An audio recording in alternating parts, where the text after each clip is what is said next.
volátiles, líquidos volátiles.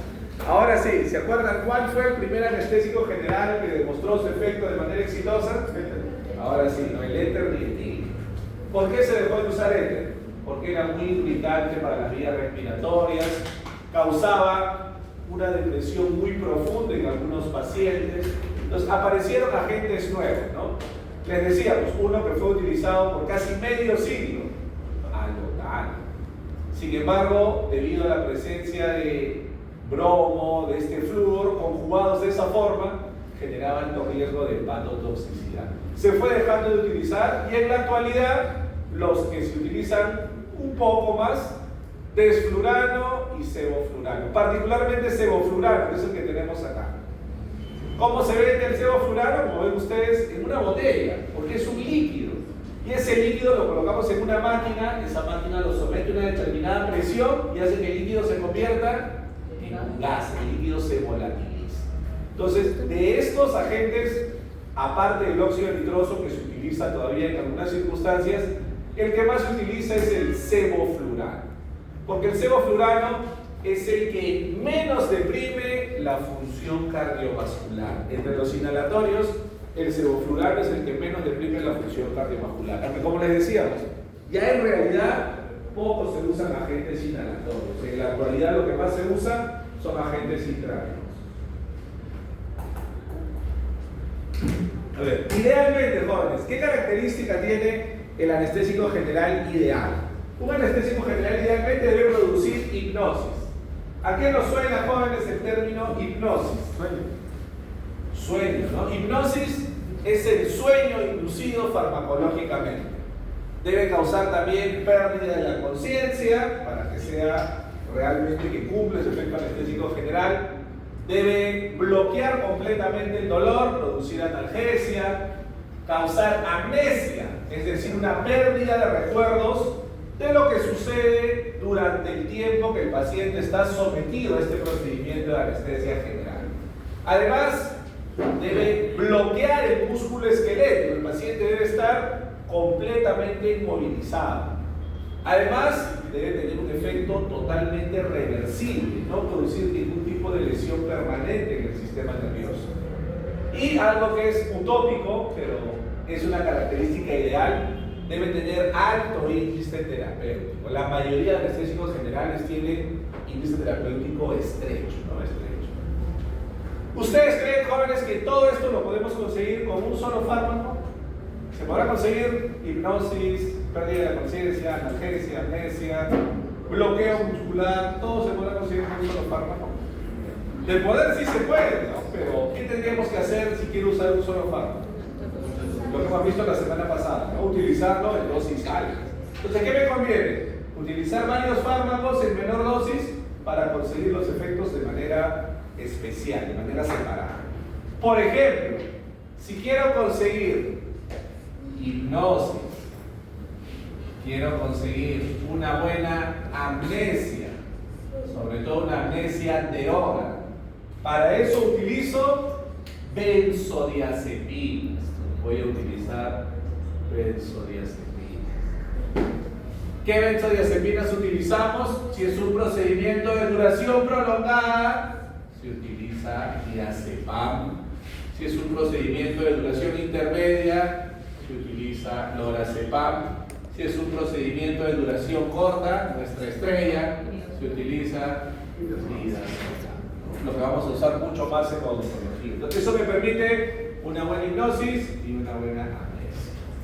Por ejemplo, si quiero conseguir una buena analgesia para bloquear el dolor, voy a utilizar analgésicos opioides. Analgésicos opioides. Puedo usar fentanilo, remifentanilo, ¿sí? Alfentanilo, que son variantes del primero, ¿no? El original fue el fentanilo. Entonces los opioides bloquean completamente el dolor. Quiero causar bloqueo del músculo esquelético. ¿Cómo causo bloqueo del músculo esquelético? Con los bloqueantes neuromusculares. Los bloqueantes neuromusculares. Podemos usar aquí rocuronio, becuronio,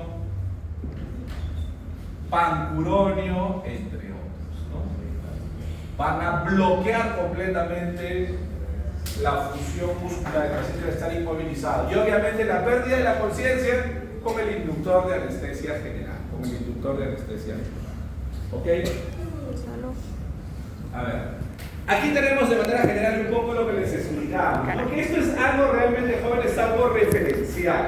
Algo referencial. Cuando se utilizaba hace muchos años, cuando se empleaba el éter dietílico, un investigador que se llama Gödel, describió estos 4 niveles de depresión cuando se utilizaba todavía el éter dietílico. Se toman como parámetro, pero realmente en la actualidad no son muy exactos, ¿no? Desde que el paciente estaba despierto y empezaba a inhalar ese gas en el que se había convertido el éter dietílico.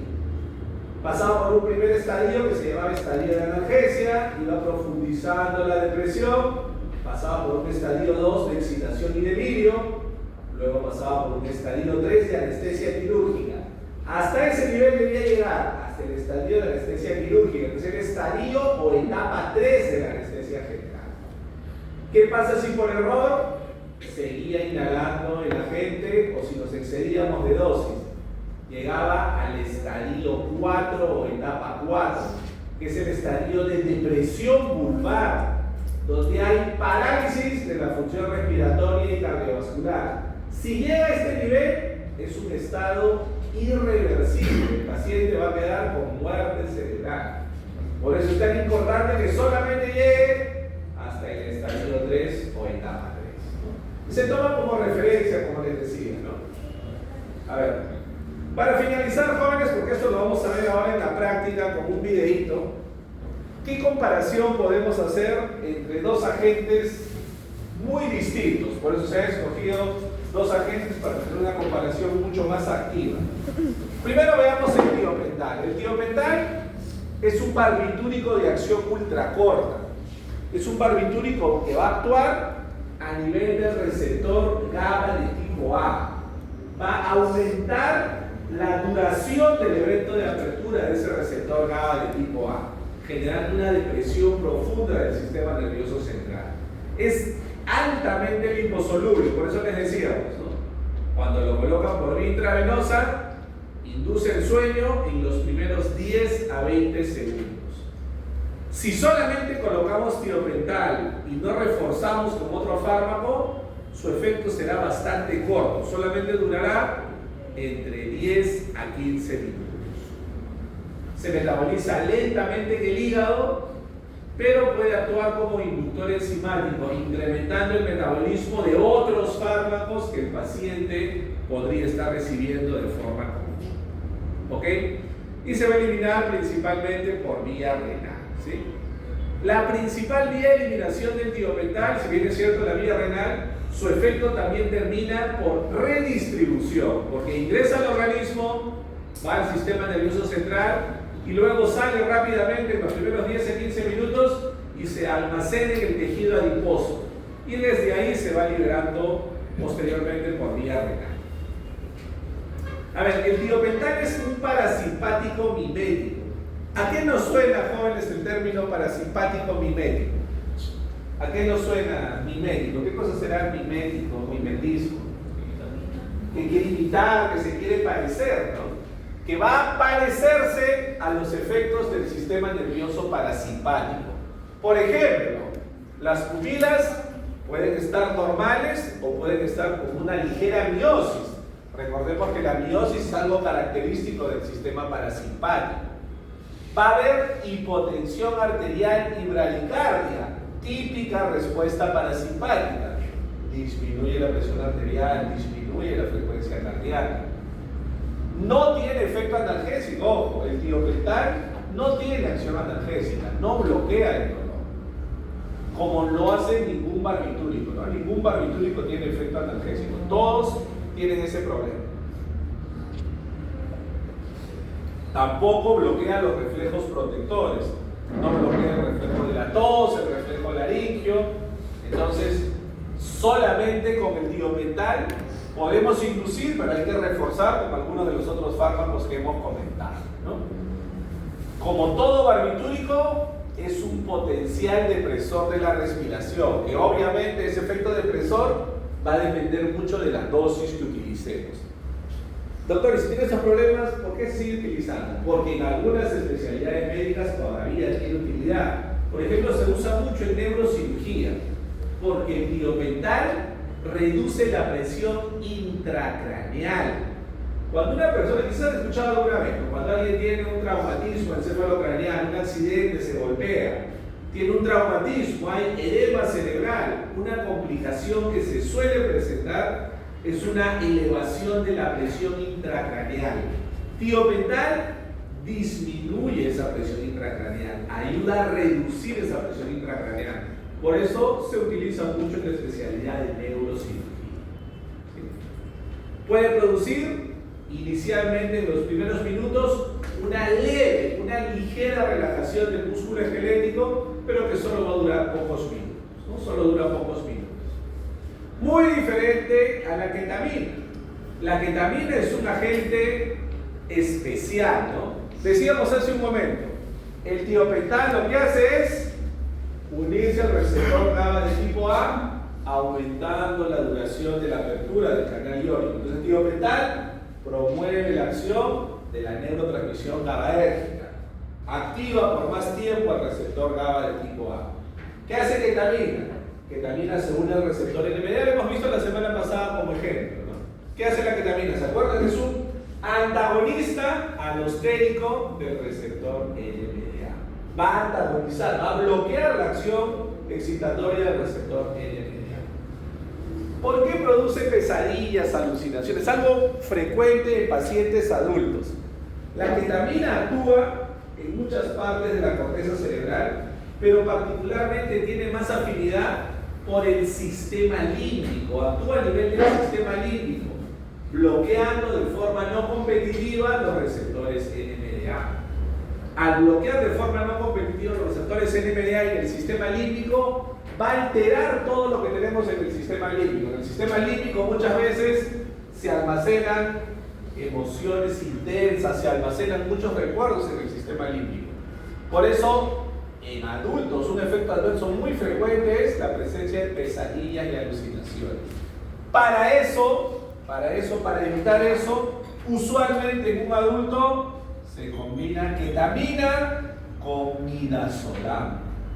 Esto se llama anestesia balanceada, para reducir los potenciales efectos adversos de la ketamina y también disminuir su dosis.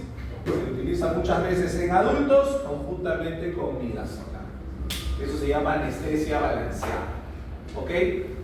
Como les decíamos, este efecto adverso se presenta mucho en adultos, pero no en pacientes niños. ¿Por qué creen que en pacientes niños no se presentará este efecto adverso?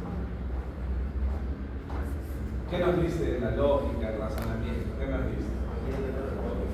Porque un niño no tiene tantos recuerdos almacenados, tantas emociones almacenadas en su sistema límbico. Un adulto sí, entonces es mucho más frecuente en pacientes adultos. La administración intravenosa de la ketamina también tiene un efecto muy rápido. En 15 segundos genera disociación. ¿Qué se llama disociación? Algo típico que pasa con la ketamina es que el paciente deprime su conciencia y se queda inmóvil, quieto y con los ojos abiertos. El paciente se queda inmóvil, quieto, como si estuviera desconectado, como si estuviera disociado del medio en el que se encuentra. Se queda quieto, inmóvil, con los ojos abiertos, ¿no? La hipnosis aparece en el primer minuto, a los 45 segundos, y aquí sí, como la ketamina bloquea el receptor NMDA y el receptor NMDA tiene que ver con la conducción del dolor, aquí sí, la ketamina tiene un buen efecto analgésico que aparece luego de los primeros 60 segundos, ¿no? La ketamina va a tener una buena analgesia de estructuras superficiales, de la piel, del músculo esquelético, una buena analgesia para estructuras superficiales. Su efecto va a ser dosis dependiente, ¿no? Puede durar entre 10 a 25 minutos dependiendo la dosis y la vía de administración. En este caso es todo lo contrario que el anterior. La ketamina más bien es un simpático mimético. ¿Qué significa? Que más bien va a asemejarse, va a tener efectos similares a los de la estimulación simpática. Por eso les decíamos, ¿qué hará con la función cardiovascular? Aumenta la frecuencia cardíaca, aumenta la presión arterial. Todo lo opuesto a lo que hemos visto con otros agentes anestésicos, ¿no? La ketamina es el único agente que más bien estimula, aumenta la función cardiovascular.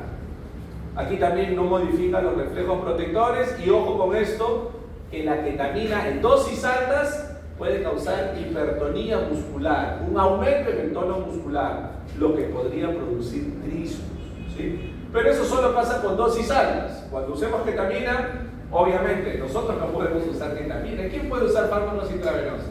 El anestesiólogo. Cuando se usa ketamina para un procedimiento odontológico bajo la supervisión de un anestesiólogo, evitar las dosis altas porque puede causar trismus y eso obviamente va a dificultar una buena apertura bucal. También en dosis altas puede aumentar ligeramente la secreción salival.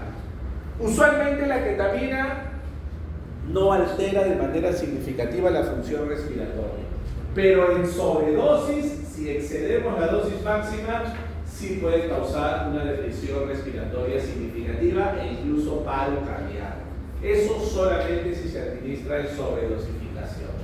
Recordar que tiene buen efecto analgésico, pero solo para estructuras superficiales, ¿no? Piel, tejido subcutáneo, músculos. No alivia, no suprime el dolor visceral, ¿no? Solamente analgésico para estructuras superficiales. Muy bien, ya sabemos, jóvenes, la recomendación de siempre, estudiar de forma conjunta, ¿no? Hay que buscar quién nos suple, ¿no? Quién nos ayuda a ser mejores, a estudiar mejor, a repasar lo que venimos viendo en las clases. Muy bien, jóvenes, exactamente 8:40. Nos vemos con el primer grupo en 20 minutos, por favor. En 20 minutos con el primer grupo de práctica.